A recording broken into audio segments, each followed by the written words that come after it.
Hey everybody, welcome to Cryptid Quest. I'm here with my buddy Dirty, the producer, and tonight we're going to talk to Brian Barber about some amazing stuff that he has heard from other people and hopefully get some stories from him as well.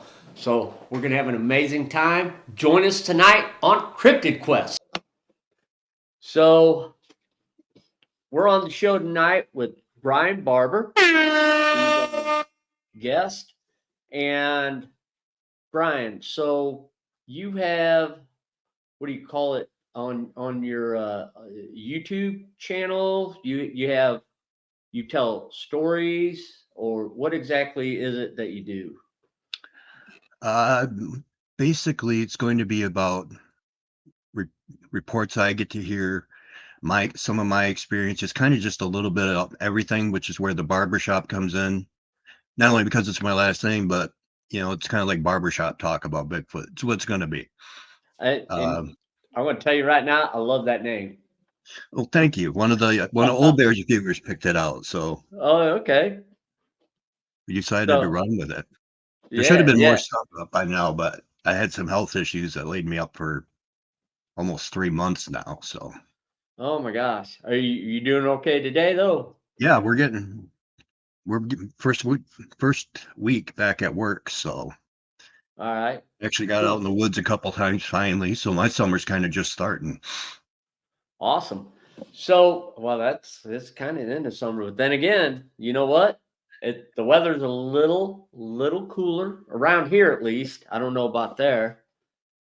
It's going to be warmer this weekend. It's going to be about 90s, but it actually works out kind of perfect because up here during the summer, whole lot more people around. So the Bigfoot go a little deeper in the woods, so the little less interaction. As soon as they start thinning out come September, when kids go back to school, Yeah, then things kind of pick back up. So yeah. So first off, I want you to stand up a little bit and let us see your shirt. gotta wear the swag there.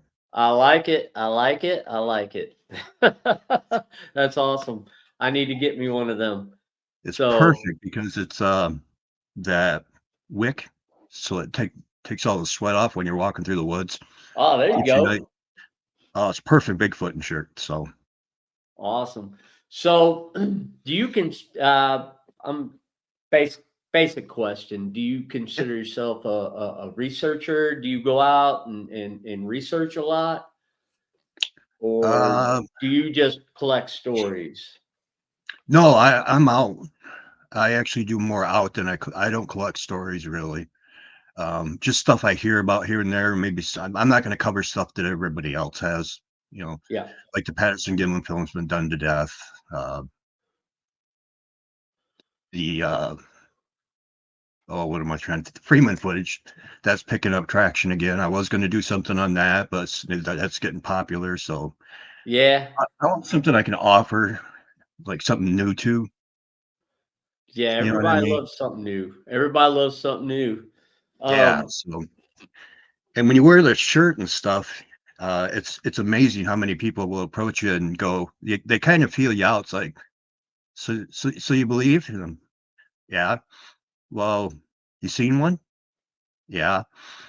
And then that opens up a whole conversation where I go to get gas, and next thing I know, I'm gone an hour and a half, and the girlfriend's like, "Hey, I wanted my pop." I totally get it. So, So okay. no, So, I go out in the field. Um, I try to avoid even using the term researcher. Basically, I'm more of an enthusiast because I don't. I'm a very sloppy investigator, if you call it that, because I don't write all the data down. The pictures. A guy did make me an app that's going to make things like that a lot easier on me now. So I'll start doing more of that to oh, have very cool.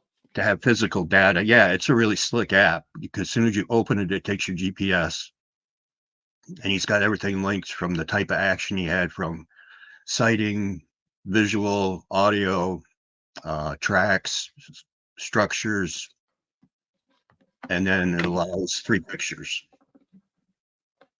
So all in one What click of a button. Can you give the name of that app, or is it He still under custom wraps? made it. He custom made it. So if you get in touch, I'm gonna name. Is it okay to name drop him? Oh yeah, as long as Uh, he doesn't mind. Chris Hensley. He has that Cryptic Cowboy webpage or Facebook. Oh, okay, okay, So yeah, yeah. yeah, he's the one to design the app. So Awesome. I need to get home too because I like going out there, but I'm a sloppy investigator as well. I like to go out there on my own terms and like check things out you know, and then I keep the information to myself, but it'd be nice to share it with other people. yeah, because the only person that sees that app is myself and Chris, who I like sharing stuff with anyway. So it works out perfect. That's Because then I can awesome. say, hey, check what I found out today, or Well, he needs to launch that thing. uh, Get some other people in on it. I think he could do well with it because it's a pretty slick app. Yeah, I can sounds use like it. it. Anybody can. So, Well, if you can use it, I don't know if I can use it, but oh, you can trust me. I used to be so I used to be way up in the tech, and now I can barely use my PlayStation and get my computer to turn on. I know. Hey, we had difficulties tonight just hooking up. Yeah, It might have been your end, might have been my end, might have been a little bit of both, I think it but was a we're little here bit of now. both. You're supposed to Yeah. have that Bigfoot curse. Maybe that was the It's always tech there. issue. Yeah, it's always there. So, um, first off, I would like to know, have you had some pretty cool, like you said, people have told you their encounters. Yeah, Um, can I not a lot. hear? A few here, a few there. Most of it's my stuff. Well, So give us the top of the echelon, the if you top, would. uh, the top would have been the freakiest night that I've ever had. Would have been when I was out in this area that I do, and it's been going on 4 years now. And we decided to go out at night because a friend of mine was just bored. I wanted something to do. I wanted to go check it out and see if anything had been happening. So we jump in my truck and head out there. And if you want, I'll send you the pictures after the show. Sure. But I could see where you could see where a deer had run up a hill and then two large footprints way apart. So I hit the brakes. It's trying to think, January. So it's snowing and the road's just a sheet of ice. And but I told my friend who was pretty much a skeptic. She just wanted to go for a ride and get out of the house. I said, I know it made those. I said, look, you want to go check it out? She's like, I don't care. I think you're psycho, but whatever. So we get out of the truck and I said, we'll do this with the lights off. So I took a picture before we walked in, of the tracks. Yeah. And then as we're walking in and start walking up the hill, we're about 3/4 up the hill and you can hear stuff start, a couple tree breaks, not loud ones, just snapping more or less. And I turn around and see, I'm getting all excited now already. That happens, man. Yeah, it was. So she's like, well, what's that? And I says, could be anything. We can see the deer tracks. So, it could be maybe the deer still running around. And then we get another 40 yards in, and all of a sudden there's a big tree break. I mean, there was no doubt it was a snap. And, a couple of F bombs were dropped where, what the flip. Yeah. And I said, okay, I'm going to turn the flashlight on. So I turned the flashlight on and I had it pointed up instead of down or straight. And right in front of us, 20 feet tops, was, I call him Big Red, but Big Sasquatch, he's probably about 1.5 feet or 2 feet taller than me. And I'm And 6 foot. how? Oh wow. Oh I'm, wow. at the time, I was a weightlifter. So I was around 6 foot, 290, 292. Wow. And his shoulders were easily 1.5 times the size of mine. And he's every bit of 700 pounds. That's As crazy. soon as that light hit him in the face, he brings then his left arm up. like this. And then I turn around and I put my keys in my friend Shauna's hands, and I'm like, go. And as I say go, he lets out just a guttural roar. There was no howl. There was no, it was just like an angry roar. And so we're trying to get through the snow. And she was only 5'4", and at the time she had stage 4 cancer. Oh no. So she wasn't moving fast enough for me. So I'm kind of picking her up and, pushing her along. And he was following us out. Wasn't chasing us. You could hear, but the heavy footsteps, the heavy breathing, it sounded like somebody was letting air out of a semi tire or something. Pacing you? Yep. And we get to the truck, open the door, toss her in. Well, as soon as I toss her, my feet hit that sheet of ice and I slip and I fall under my truck. And so now I'm trying to, luckily I had a 1-ton Dodge, so I could fit under it okay. But I'm trying to wiggle out my way on the ice, sliding kind of downhill as I'm going over, and all of a sudden I hear the truck start, and it's like, holy crap, she's not going to wait. Ah! So, like, am I going to get the snot beat out of me by Bigfoot or run over by my own truck? And just as she got it in gear, I got in the truck, pushed her over, and then we backed down the hill.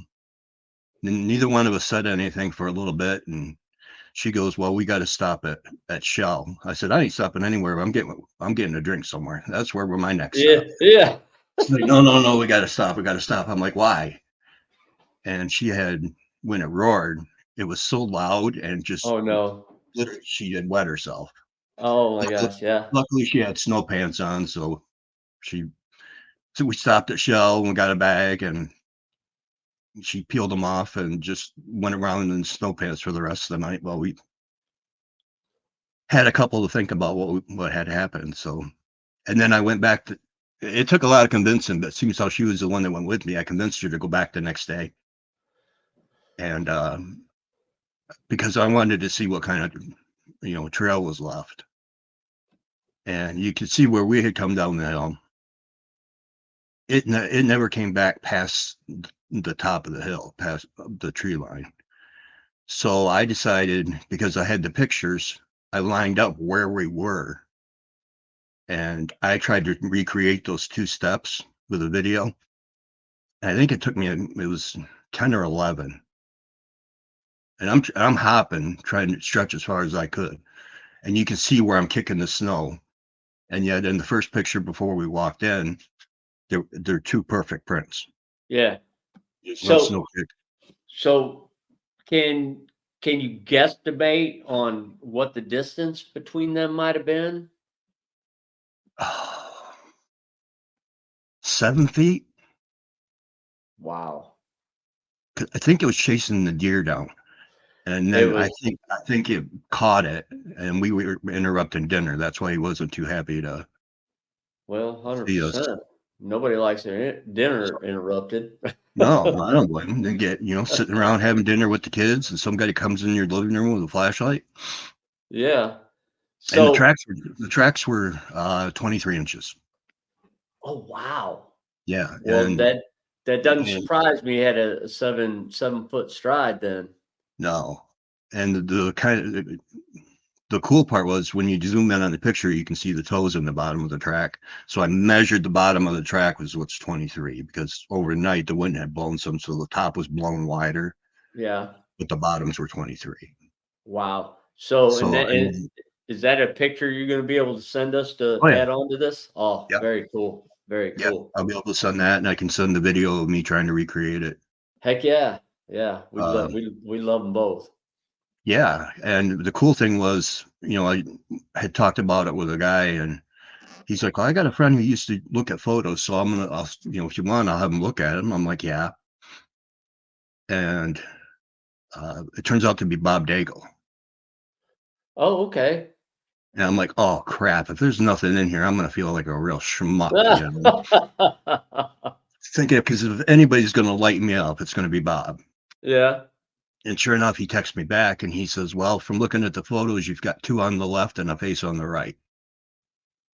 So we walked right in between 3 of them on the hill. That doesn't surprise me It's because like, generally when they hunt, they don't hunt alone. no, and so it was that was the craziest night. Yeah, that's crazy. That is crazy. Um, so did you actually? You said you saw it Yeah. at one point and it raised its arm. Did you get any kind of details about the face? Because No, no, no, nothing on the face. I could tell you the hair on the arms was about 3 to 4 inches long, yeah. and it was reddish brown. Oh wow, And he yeah. was and he was a one hunk of humanity or whatever you want to call him. And where exactly did this take place at? I'll Well, go not start exactly, but Benzie County, close. Michigan. Michigan. Very cool. Yeah, Yeah. there's a lot of stuff that happens in Michigan. Well, I grew up. Bigfoot was a common thing. I mean, not to the point where you would. How do I want to put it? To sum it up real quick, where my grandma lived, there was Bigfoot on the property. So back in the early 70s, we'd have acres and acres to play in, Yeah. but there was a two track that went back and it branched off. And if you went down the two track, it was like,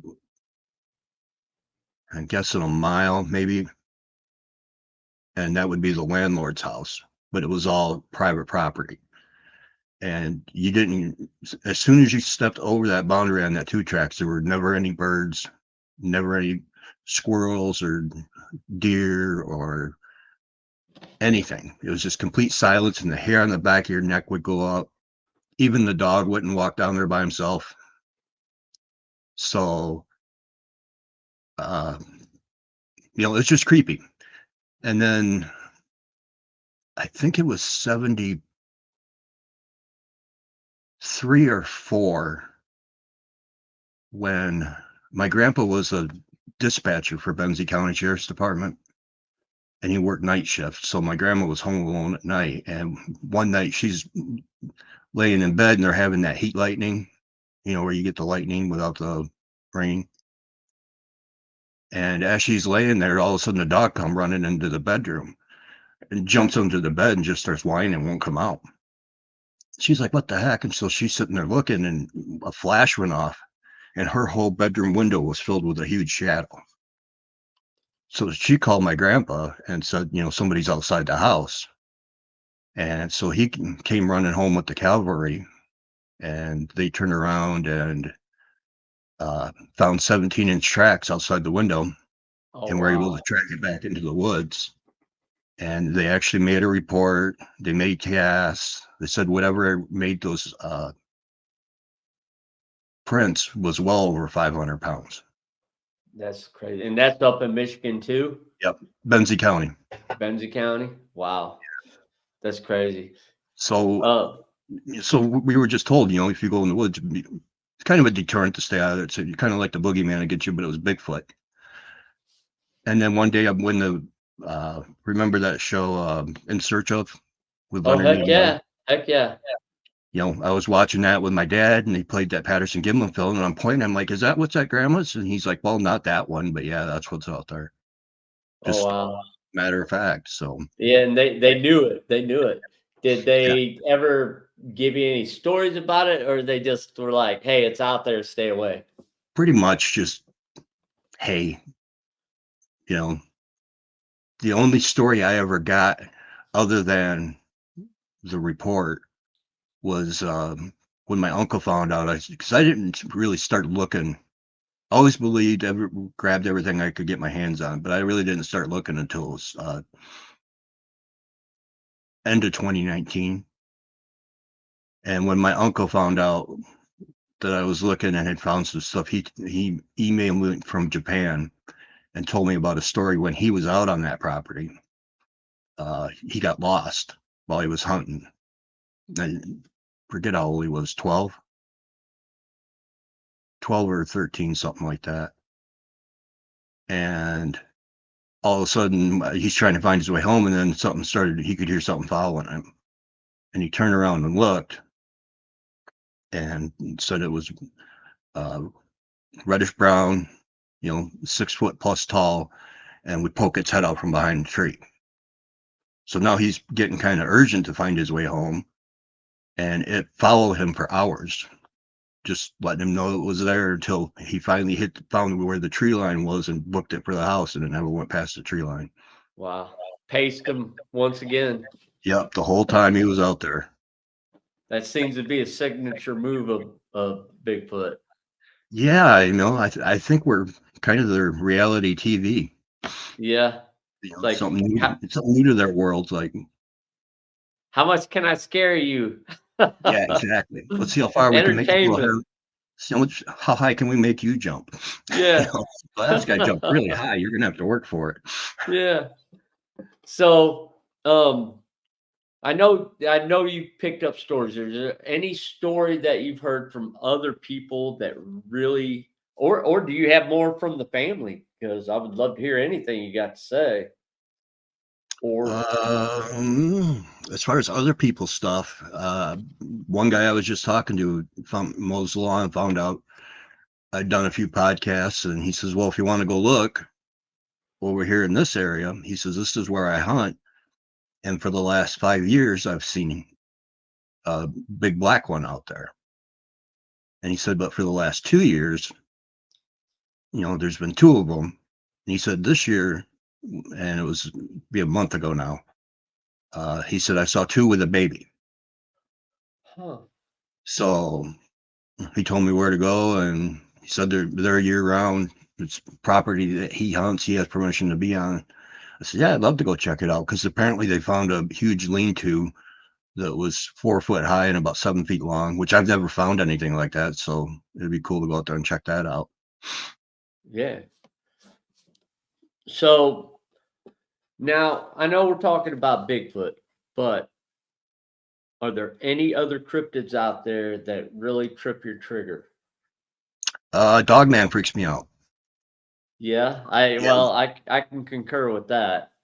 the family had a run-in with them with one in '64 down in Nuevo, right on the edge of the Manistee National Forest, which is prime dogman territory. Yes, it is. And what happened was they were sitting around having dinner, and all of a sudden they hear their German Shepherd start barking, and all of a sudden the German Shepherd came flying through the picture window with the chain wrapped around his neck. Oh my gosh. And then something's banging and on the door and jiggling the door handle. And so my grandpa was a World War II vet, and so he instinctively, they pushed the bookcase in front of the window where the hole was, and then he and the four boys all went out with shotguns, and it was foggy out, and he didn't want to get ambushed, so he had one of those, still left from one of those big flashlights with a big canister battery, basically a mini spotlight. So they climbed up on the roof, and they were up there waiting and with the flashlights looking around, and finally they could hear something walking and growling. They couldn't figure out what it was though. And then my grandpa saw what was told to me was big black with a up walking on two legs with a wolf's head and like a mane. Oh wow. So they got a quick glimpse of it. Uh, he was too afraid if he missed where the bullet would go, so he didn't take the shot, but he intended to take the shot the next time if he got a good view. So they were up there another couple hours, and then just before dawn, it walked off. Man, oh man. So it was kind of funny because that happened in '64, and then they turned around and moved into Lake Ann in Benzie County in '65, and the Bigfoot stuff started around '68, '69. So Wow. right from So London. no, go ahead. I didn't mean to cut you off. Oh no, it went right from I mean in '64. I don't even think Dogman was. I don't know if that was coined a term yet. I don't think so. I think that's been a recently coined term, dogman, because most people, I don't know, if you ask me, think them as werewolves. Yeah. But but I guess kind of funny. I was watching Underworld the other night, and in Underworld they referred to them as dogs. So, you know, I guess maybe it's maybe it's something to do with the age. Um, but so have have you had any other like really telling stories, or you I how? I I've got 4 years out there, and I had some really crazy stuff happen, man. And It ain't got to be a sighting. I want to hear your crazy stuff. oh, it, there's a lot. I because I wanted the first time it happened was, like I said, I started looking in 2019, and a friend of mine said, "Hey, go to this area, probably your best bet." And I took another friend of mine. We bumped into each other. I hadn't seen her in years, so it's like, well, this is what I'm gonna go do. I'm gonna go look for. Friend told me we might be able to hear a Bigfoot over here, and she didn't believe at all. But she was up for a little walk in the woods, so we pull in, and the trail goes downhill, and the trail's a mile long. And as I'm walking, I'm pretty shy, and I worry about sometimes what people think. So I wasn't going to do any howls or screams or anything like that. But I what I get would it. do is I would clap twice and nothing, but at the same time, there's nothing going on. There's no birds. There's nothing out happening either. But it's wintertime. So we get down, and it would be about 3/4 of the way down the trail. And I looked to my right, and I thought, man, that would be a really cool, because it goes up to a bluff that overlooks Lake Michigan. I thought, man, if I was a Bigfoot, I'd be sitting up there checking things out. That'd be a cool spot to sit. And so I took a picture, and then I start walking up, and I get about 2 steps in, and all of a sudden, it sounded like two catcher's mitts hit together twice, loud and fast. And it was like, I looked at her, and she's got tears in her eyes. I said, it takes hands to clap, right? And she's like, yeah, I want to go home. I said, okay, I'm with you on that. And so we start walking up, and then you could hear something kind of pacing a little bit. And I'd stop and kind of look around, wouldn't see anything, keep walking. And then all of a sudden, it went from pacing behind us to pacing both sides of us.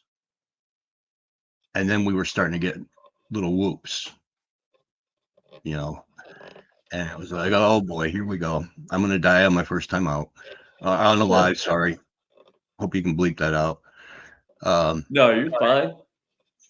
So yeah, and generally scared. And then as we got halfway back, and all of a sudden, the gate that I parked next to started rattling like crazy. Something was shaking the living tar out of that gate. So now it's behind, on the sides, and by my truck. And we keep walking, and finally, about 3/4 of the way up, I turned and looked just in time to see a big black shadow jump behind a tree. Oh wow. I told her, I said, we should probably move a little faster. Yeah, get back and get in the truck. And she's like, "What'd you see?" And I said, "You won't believe me anyway." And she said, "After hearing clapping, yeah, I will." So I told her, and it was probably 6 months before I was brave enough to go back. I can believe that. Because, and the only reason I started looking was because I wanted to. I'm going to jump around a little bit. My first sighting was in '87. Okay. Okay, and it's 2 miles from where my grandma's property was. I love taking midnight drives to clear my head. I'm a 16-year-old kid, of course, girls and teenage love life, and the world's just, everybody's got you down, right? So I'm out playing a little Boston, and as I'm getting ready to go around this corner, I see this huge bag or black mass. And I thought it was just a big bag of trash or something. And then as I got closer to it and slowing down for the corner, I noticed it had hair. I thought, oh man, that's a really big bear. And so I decided I'm going to poke the bear a little bit. So I'm slowing down, and keep getting closer and closer and closer. Things not moving. I'll bump you, you know. And when the bumper got about within 5 feet, this bear stood up, squared off to my car, and I had a 79 El Camino, and the shoulders were as wide as the outside of my car. Oh wow. And the headlights hit it right here in the chest. You could see two yellow baseball, softball size eyes up in the light, and you could just feel it looking right through me. And just the sheer, I've been working out since I was 14. So to see something with that much mass was, I used to think 300-pound guys were big. Yeah. Now you got something that's well over 600 anyway. Yeah. And as I go to honk, I've had enough after a few seconds. And so I'm going to hit the horn. And then something inside me just said, if you hit that horn, it's going to be a really bad night for you. So I'm sitting there like this, looking at it. It's looking at me.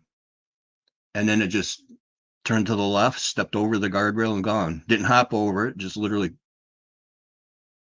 Just So, 1, 2 gone. it's probably a 10-second encounter, but, and I didn't tell anybody.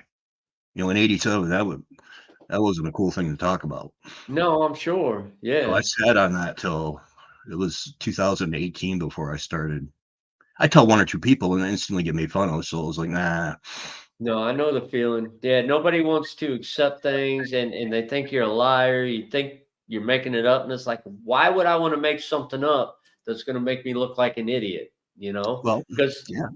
And Benzie County was a perfect example because they had one of the most popular sheriffs at the time. His name was Zane Grey, and he saw a Bigfoot, made a report about it, and then his competition used that to say he wasn't competent to be serving the public, and they voted him out. that's One of the most popular guys, but he loses the election because he saw a Bigfoot.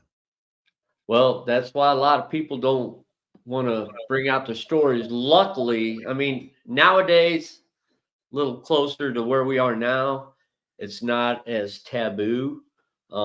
It's okay to tell your stories. But it's still, a lot of people out there make fun. A lot of Oh people yeah, out there make fun. I drive around, I got Bigfoot stickers on my truck and I get looks and laughs. And I'm like, you know what? You don't know what I know. So yeah, you step on. But yeah. So I started looking out there and got into the habit of doing a little gifting because I would find the occasional track and I'd find uh, tree twists. I mean, they were yeah, like candy cane. wow. I'll dig through some pictures. I'll send you some of these. Yeah, yeah. Like Yeah. I'd ones, love to post it on the episode. yeah, the one's like an archway where there's like 6 of these trees bent over in arches, and they're all twisted like candy canes anchored on the other side. Wow. Yeah. So, A raccoon ain't going to be doing that. A bear ain't going no, to be doing that. and then um, what I would also do is then I tried leaving a honey bun once for him, and I didn't unwrap it, and it sat there for a week. So it was like, okay, well, I unwrapped it and put it back down, and still nothing touched it for another week. I wound up just tossing it in a garbage sack so I wasn't littering, but I couldn't believe that even the deer, possums, and raccoons wouldn't even eat that. And No so doubt. honey buns are my favorite. So I was really rethinking if I should be eating that or not. But so then I saw a picture somewhere on the net of I can't remember who it was for the life of me, but they had a picture of a peanut butter jar with a big thumbprint or something on it. I've done that. And I said, you know what, maybe I'll try that. And it started with one jar, and the jar disappeared, and then it showed back up, and uh,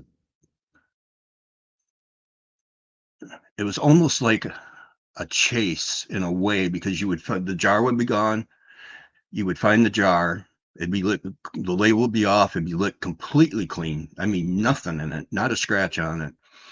Walk a little farther if you find the tinfoil, and then a little farther yet, you'd find the lid. Yeah. So it was like it was almost like a trail of where they pulled it apart to eat it. And then it started getting to the point where I was leaving 2 and 3 jars because they would turn around and sometimes put the lids back on. So, and I mean, pristine, not a Yeah. mark. And that's how I No, find it. nothing's gonna do that. No, I did that. I did that one time out here in Missouri, and it was kind of weird. It wasn't completely clean like that, but I left the lid on the jar and I set it out, and it was pretty much completely gone except for a little bit of scrapes on the side. But what the weird thing was, I found the jar and the lid. The lid was sitting right next to the jar. Like the jar was right here, the lid was right here. Like, so I don't yeah, know. I guess a raccoon could have done that, but I had the lid on the jar tight. So yeah. I get it. It's like what the heck else out there could have done this? You Well, not know? only that, but then you find the tinfoil peeled in one piece, Yeah, yeah, and yeah. it's like, Not how tore is, up. yeah, it's one piece. The one time my favorite one was the one that got, I would put them in the tree 3 foot off the ground, you know, and even the one time along with the peanut butter, what I would do is leave a bunch of colored popsicle sticks, Yeah. just kind of jumbled up, and I even bungee cord the peanut butter to the tree. And then I would come out and find the bungee cord still hanging on the tree, the jar gone, and the popsicle sticks would be laid out by color and shapes. So So you're talking about popsicle sticks, just the sticks? yeah, just the sticks, Yeah. like the what, tongue depressor, I guess they Yeah, call them. yeah. Yeah, so I bought the colored ones, and you can find them, laid out yellow, yellow, red, red, blue, blue. That's cool. So you'd find if I left 4 of the same color, they'd be put in a square, a triangle with looking like a tree.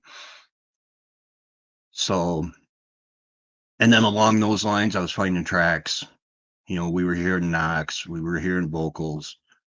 Uh, I mean, a pretty regular basis, you know, and not every time, obviously, but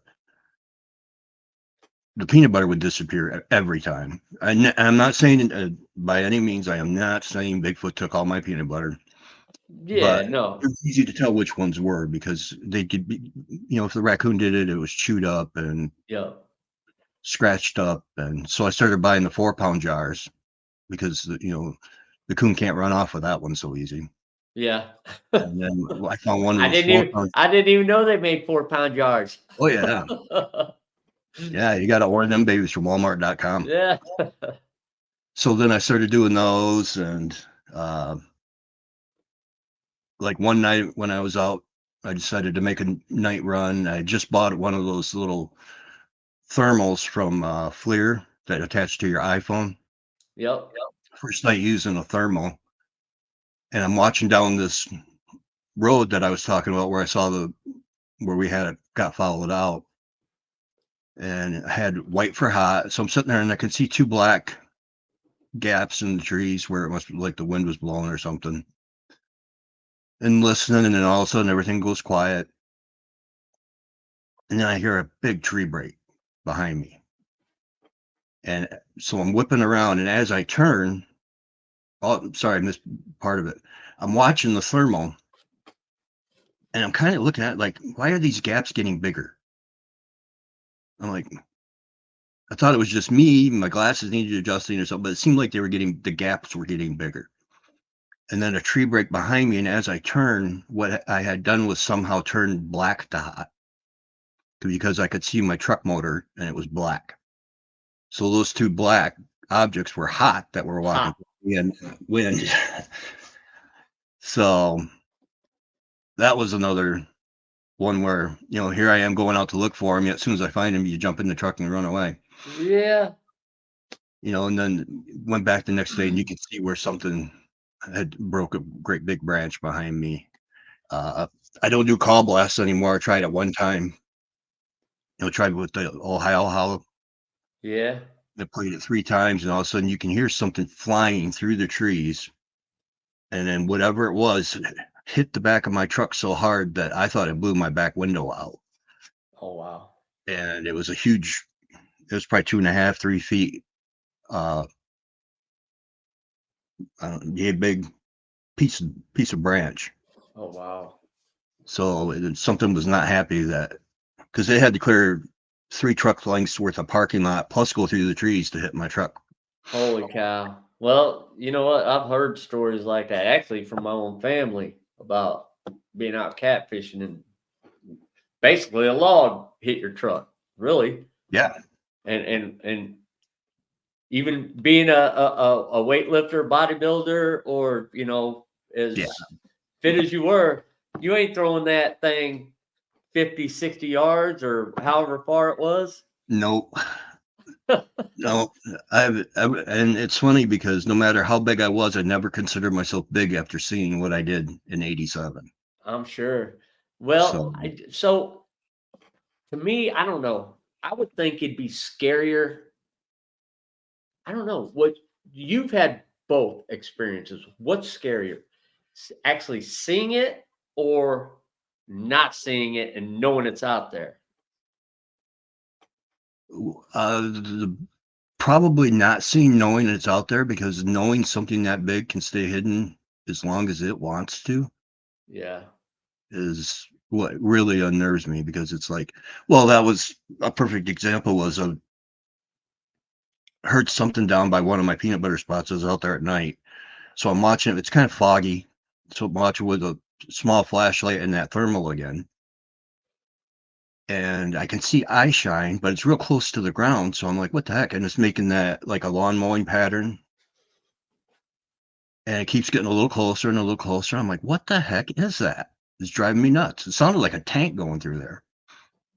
And then finally it gets within range of the thermal, and it's a big fat raccoon, big fat Yeah. trash.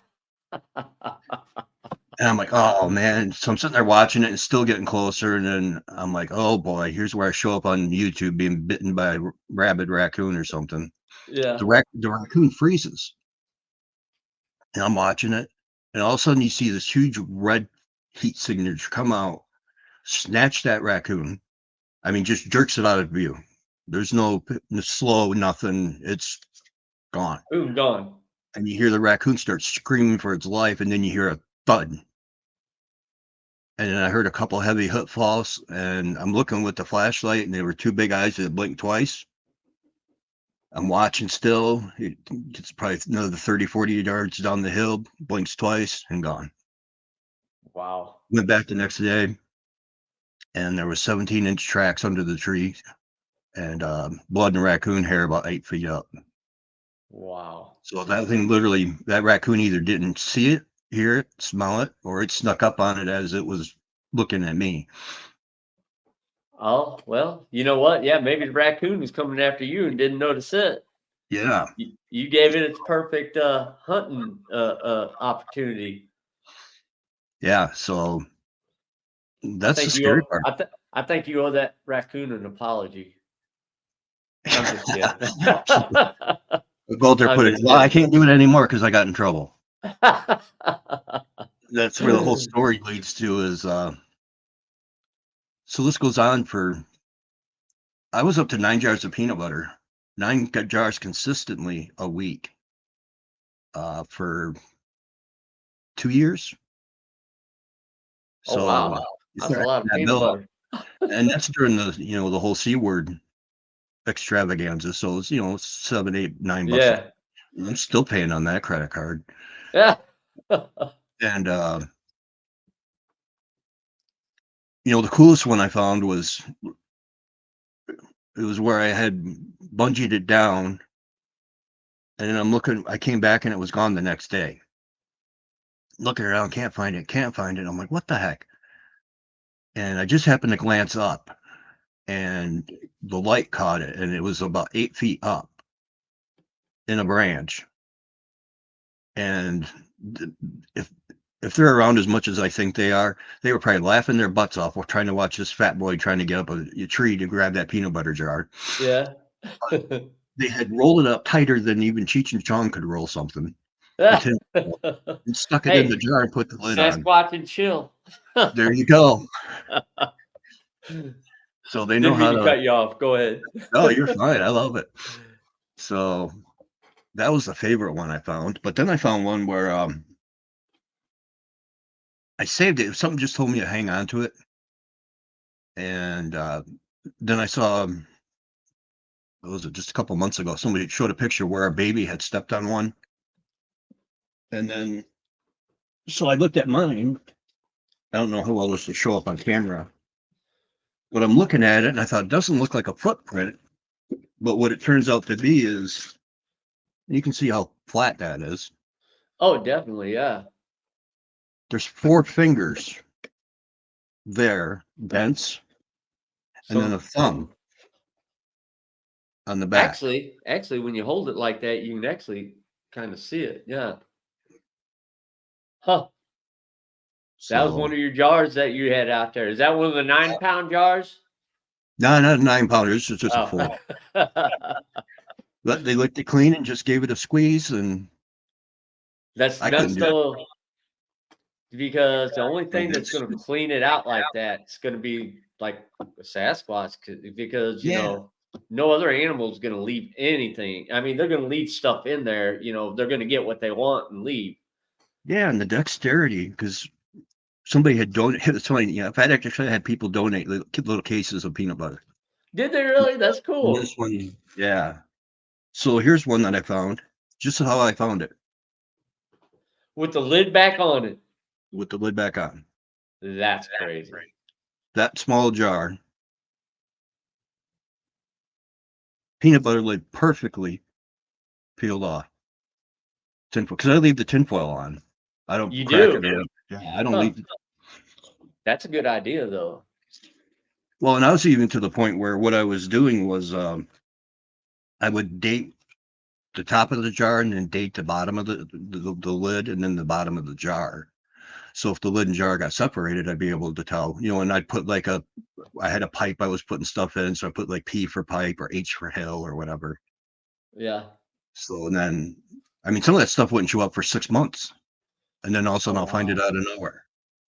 See, I've heard, similar stories about things like that where, I don't know, I hear uh they like the color blue.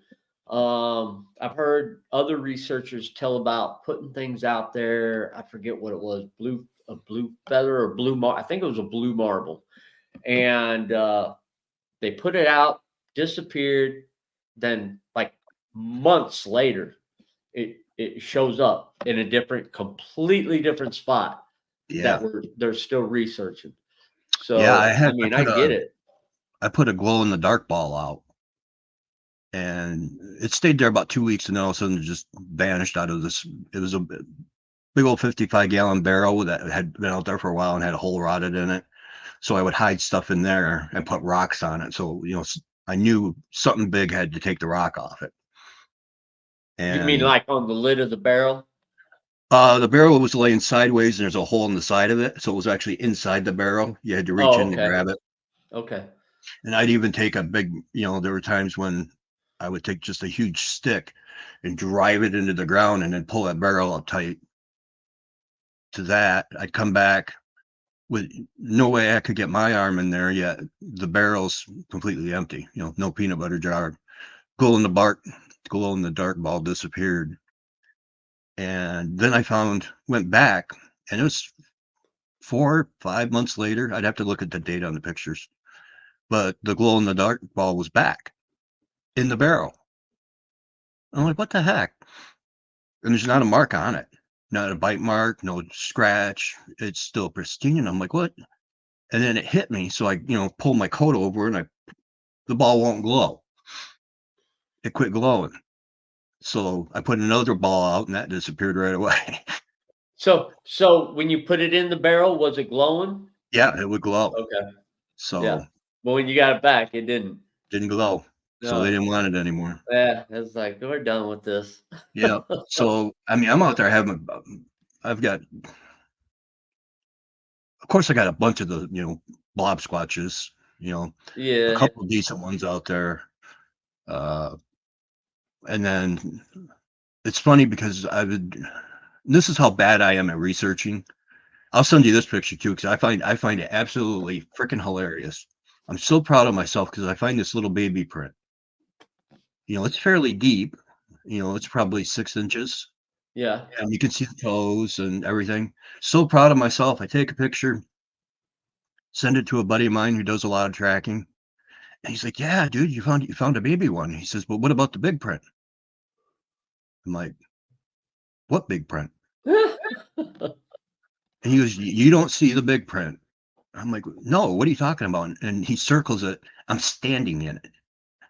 No, no. Yeah, my heel is in the heel, Oh, no! Did you and ruin when it? you, huh? Did you ruin it? Everything out there is real hard anyway. Yeah. So there's really nothing worth casting. It's really hard to. I've had one opportunity and I screwed it up. I mixed the cast way too thin, so it just went. Oh. But in the picture, if you look up, I wear a size 15, and it's probably 3 or 4 inches Shit. above. Yeah, I got some big Excuse my feet. language. Yeah, I don't fit into that.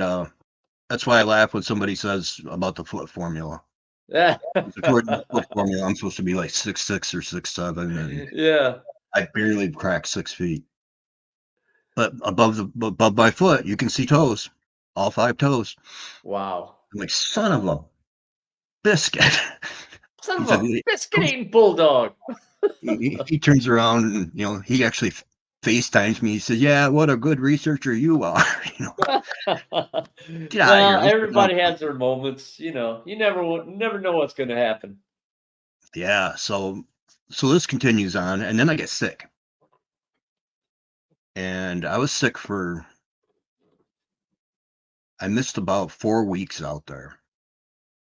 And when I went back, I just went back to business as normal. And within a week, uh, I got a phone call from the DNR, from Michigan Department of Natural Resources, Huh. saying they want. To take that back. They left a card with a friend of mine, the one I told you about, who goes out with me Yeah. occasionally. She was the one that didn't believe, and all of a sudden, she would go with me. They called her and dropped a card off to give to me. And so when I called them, uh, didn't really know what to expect, kind of nervous about it. And she's like, "Well, what you're doing is people who live out there. One side of the road is all conservancy, and then the other side is private property." And I had talked to the people out there. One was perfectly fine with what I was doing. The other one hated my guts for it. And so the DNR calls me, and I'm talking on the phone, and she's like, "The wildlife is getting too close to people's houses now. Sometimes they're finding jars in their yards." She said, and the bears are coming out, so the bears are really an issue out there. And I'm like, "The bears?" And she's like, "Yeah, the bears." And she goes, "You can't be feeding the bears anymore." I'm like, "Okay." I said, "Is this being recorded?" And she's like, I'm nervous. Don't get me wrong. I'm Yeah. not trying to be Yeah, some yeah. brave here, but I'm nervous because I don't know what can do, can't do. I can do anything. So yeah. So I asked her, I said, "Is this being recorded?" And she went, "No, I didn't think we needed that." And I said, "Okay, well," I said, "I've been out there at that point, I've been out there 3.5 years," and said, "I've never seen a bear track, never seen bear scat, never seen a bear scratch. And bears don't normally leave 23-inch tracks, throw rocks at me, and hit my truck with logs." And she went, "Excuse me?" And I went, "No, no, no, I think we're good there." And she says, "Well, you can't be feeding the bears, so you need to stop." She said, "Otherwise, we're going to cite you for every jar of peanut butter we find, and you know, clean it up out there." Because I didn't find them all. I know I didn't. I did my best to try to find them all. Yeah. because I didn't want to be littering out there. Yeah, yeah. And so I go back out, and the first day I'm out there, one of the neighbors that I got along with came out, and she goes, "I am really sorry." And I'm like, "For what?" And she goes, "Well, when you were gone, what happened was after about a week of being gone," she said, "our security lights started coming on and off, and we couldn't figure out what was going on. So we started watching the security footage, and something was throwing peanut butter jars in the yard. You could see them bounce on the security footage. Well, that goes on for a week.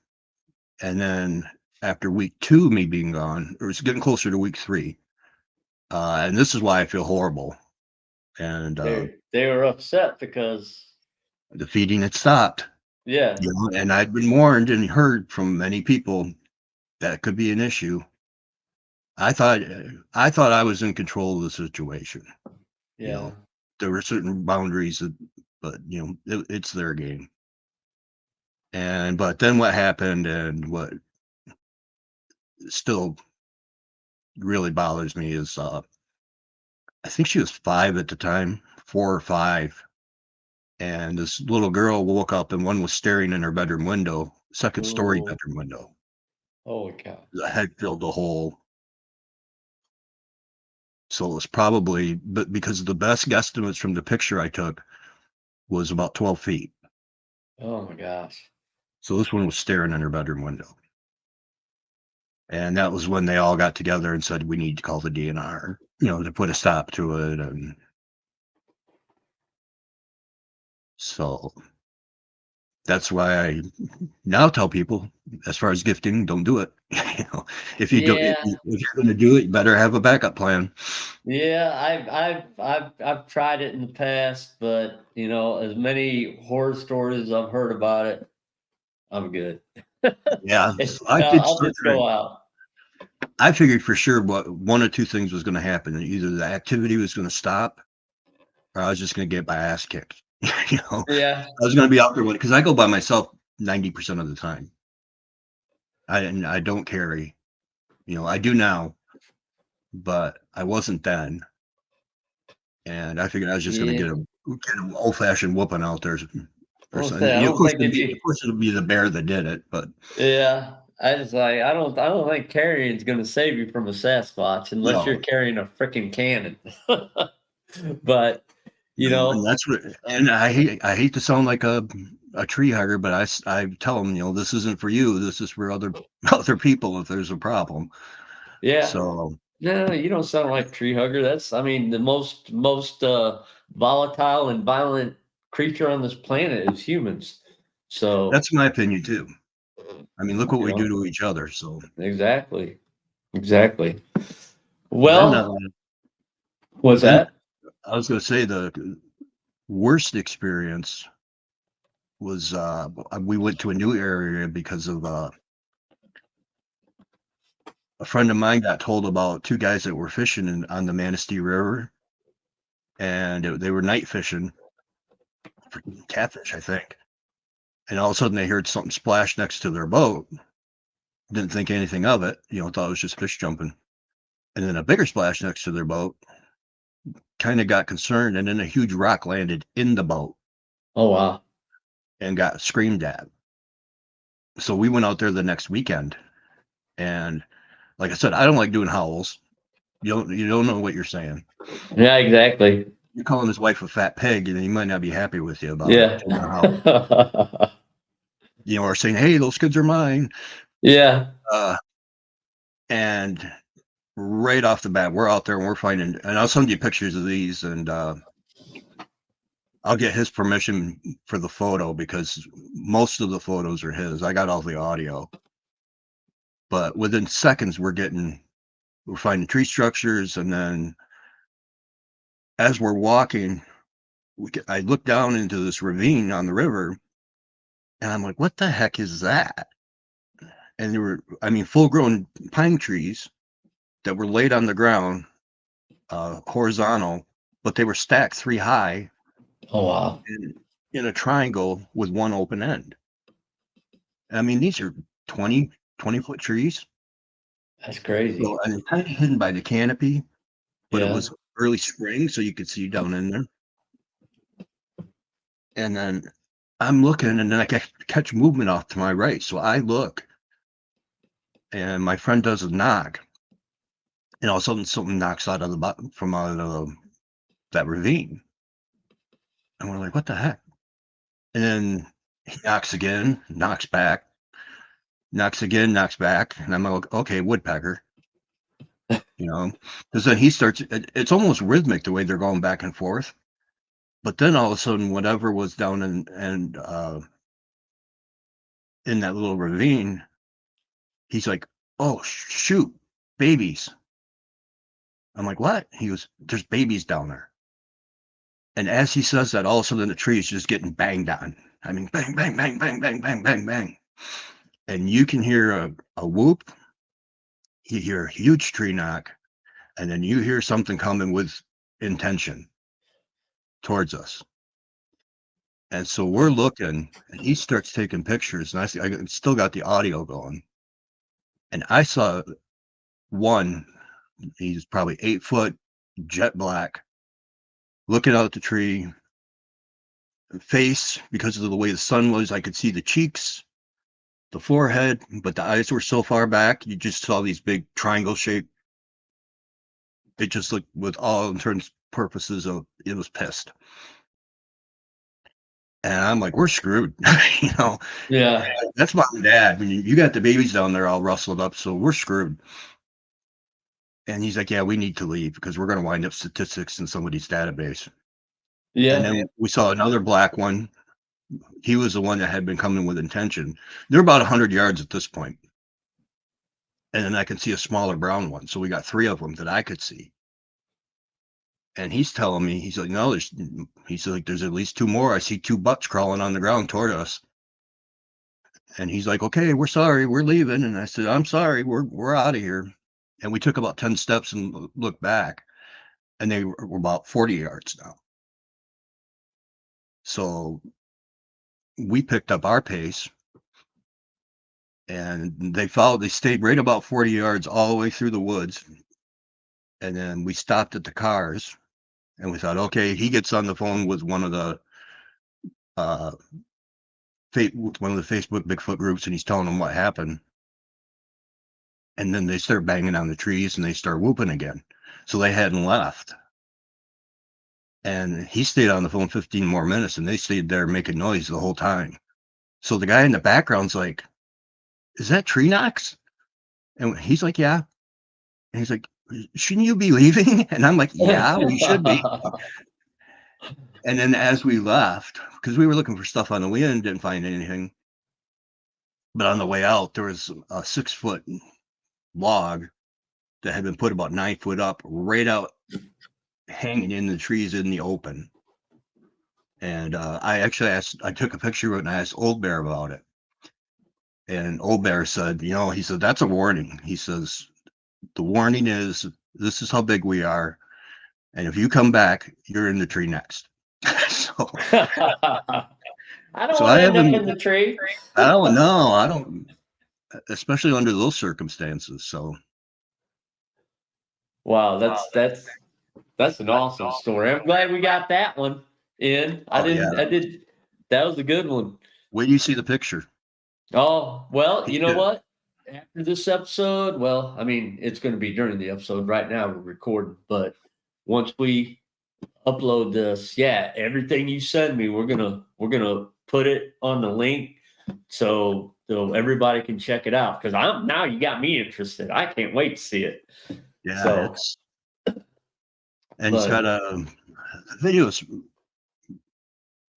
I want to watch it on a bigger screen, but when I'm watching it on my phone, you can actually see it. He's taking a video, and you can see something, and there's a branch that's moving, and it's swaying kind of with the branch and the wind. yeah, And then all of a sudden the wind shifts and catches it off guard.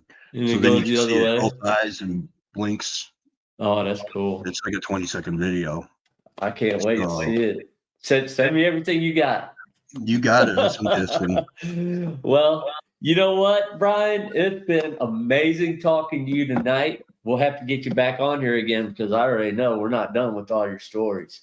So No. We, yeah, you got a lot more experience in this than I do. But we really enjoyed having you on the podcast tonight. And everybody go check out his page, check out his videos. You can see some of them, at the end of this when we hook it up to the link. And this is the end of the episode, unfortunately, but you can come back with us next time. And if you got any stories and you want to join us, just hit this and you can get a hold of us, send us an email, or just say, hey. You ain't even got to send an email about anything important. Just say, hey. But until next time, keep it creepy.